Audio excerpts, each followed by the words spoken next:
Хавилай хааны Павгаалам төрөгсөн төмөр хуяг дуулга. Үүний үйл төмөр, сур, торгоор уралж хийсэн байна. Тэгээ цөөж нурууны хэсгийг бол 1000 гарын төмөр ялцыг сураар сүлжиж хийсэн байна.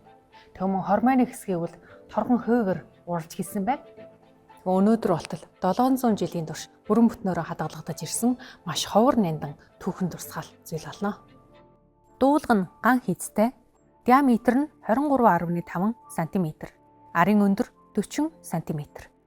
Номон хэлбэрт 6 ган ялцаар гангаж хийжээ. Дуулганы доод хэсэг нь төмөр ялцыг сураар сүлжиж бэхэлсэн хөвгөтэй химэрлэг торг болон ширээр ойсон шилвч чихний хамгаалтаас бүрдсэн байна. Хуйгийн урт 80 см, цөөжний тойрог 112 см. Дээд тал нь нарийн доод тал руугаан уужим, мөр заамны хэсэг нь ялцсан хамгаалалтгүй цамц шиг хэлбэртэй. Бургасны мөчөр хэлбэртэй 1000 гарын төмөр ялцыг сураар сүблэн сүлжиж энэхүү хуйгийг бүтээсэн байна. Хүзүү чих хормой хамгаалалтын хэсгийг химэрлэг торг болон ширээр урлан ойсон байна.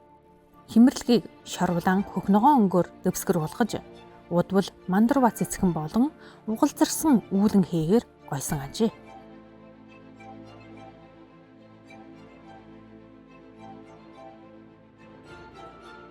Павгаалам бол 1235 оноос 1280 оны хооронд амьдарч байсан Төвөдийн Саскиан бүлгийн 5 дугаар үеийн богд багш. 1260 онд Хавилай хаан сууранд суугаад Павгааг улсын багш өргөмжилж 1270 онд Павгааг хааны багш өргөмжилсэн байна. Хаант улсынхаа шашны үйлийг түүнээр шахруулж байсан. Павгагийн бас нэгэн чухал гавьяа зүтгэл гэвэл та бүхний мэддэг Павга үсэг буюу дөрвөлжин үсгийг зохиосон байдаг.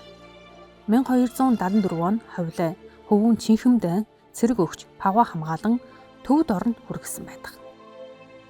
Одоогоор Бээжингийн үндэснээ соёлын ордонд дэлгэн үзүүлж байгаа энэхүү төмөр хуяг дуулгыг Бээжингийн хааны ордны музейд хадгалж байдаг.